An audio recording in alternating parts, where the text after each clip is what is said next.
Magandang umaga po. Nandito po tayo ngayon sa Barangay 178 Pasay City. So, panahon po ito ng SONA.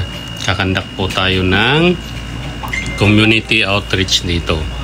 Kung makikita nyo po, kasama po ang ating mga FTP at saka barangay officials. Mayroon din tayo diyang stakeholder, yung Sogo Cares.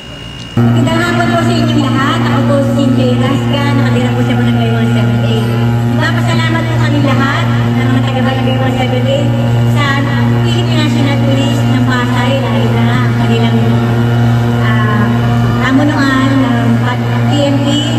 Napasalamat po sa mga pinamigay ninyong biyaya. Salamat po sa mga impormasyon na natutunan namin tungkol sa drug prevention.